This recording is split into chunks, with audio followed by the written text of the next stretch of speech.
Hi, Doug Lowe with Artisan Construction in Charlottesville, Virginia. Today we're going to talk about leaky windows and doors. Almost every house has some degree of leakiness, and it can certainly usually be found around doors. That's probably the easiest area to find it. Sometimes around windows, and generally the older the home, the more leaky the windows and doors are. You don't need to concern about getting the house too tight, because in most houses they're more leaky than you think, but we want to try to find the obvious leaks and do what we can to repair them. Before we get started with the weather stripping, I want to point out that for $20, $30, you can buy a lot of weather stripping materials simply like this, or caulk, and some things that you can use to fix your windows and doors. There are so many different varieties available that you have plenty of options. The particular type of weather stripping we're going to be using here today has an adhesive back that you peel off this layer so that when we attach it to the door, it'll stay in place. This door looks like somebody came through and was doing some painting and was very well intentioned with the painting, and they removed the particular gasket and unfortunately never got put back in. You can see there's actually a gap that it can be attached to. If you know the door manufacturers, who manufactured the door, you might be able to go and actually buy the exact weather stripping that was originally in there. So in this case, I'm actually going to peel off a little bit of the adhesive to get it started at the top.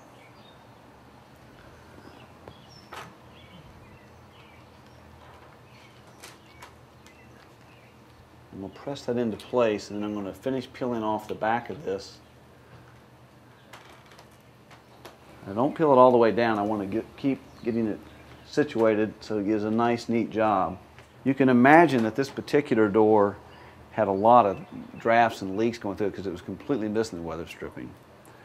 Now there's a whole lot more energy loss going through these drafts than you might imagine. You try to do the best you can, take it all the way down to the door, in the bottom of the door, and you should be able to trim this off with a utility knife. And when I shut the door, it should seal it up rather nicely.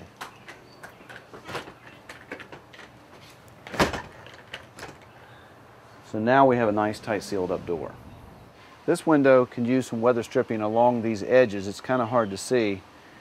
So the right and the left side, the top and the bottom of this particular kind of window already have a very good seal and have weather stripping that's intact along the side there. So we're going to try to tighten this up by adding it to the two sides here. And if you'll just watch, I'll show you what we're going to do. First we start with the weather stripping. It's got another peel back edge. We're going to peel that off here. And then sometimes you might need the assistance of somebody else to get these up in the very top. And Kate, if you'll grab that and slide that up a little bit. After you get to the top, if you'll stick it on. And then we're simply sealing it in place along this edge. Kind of press it down with your fingers. And then we're going to put one on the other side also. Peel the backing off. I'm going to ask Kate to help slide it up in the top there. All right, now I'm going to ask Kate to close the window, and we should be very successful at stopping any drafts and tightening up this, the hardware around this window so that it won't be leaky. Now you should be saving money. Okay, now we've talked about weather stripping around windows, we've talked about weather stripping around doors. There are other areas in the house that also have leaks that may not be quite so obvious. One of those could be around light switches or outlets, particularly when they're located on an exterior wall of the building. The simple solution is to purchase a foam gasketing material at your local home building store. This one's called a light switch sealer. You might call it a gasket or whatever, but they're available whether you have a single switch. If you had a double switch, it's available for single or double outlets. They're already pre-cut, but it's really simple to install, and that's what we're going to do next. We'll start by taking out the two main screws that hold the plate in place.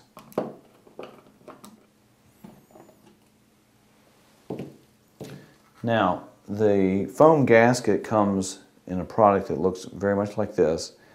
And then here's our switch plate cover. And what we're trying to do is punch out the perforated holes that are there for the screws and for the switch itself. And there you can see what this looks like in this form. And then I'm going to line it up on the back of the switch plate cover. And then I'll put the screws back in it.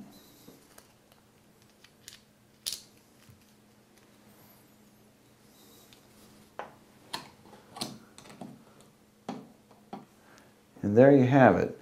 This switch plate now has the gasket cover behind there, so if there's any chance of leakage around the outside edges of this box, this should help prevent that and should help tighten up your house. The bottom line, these are very cheap, they're very easy to install. You'll probably help to tighten the house up a little bit more, and then you'll save money on your energy bills.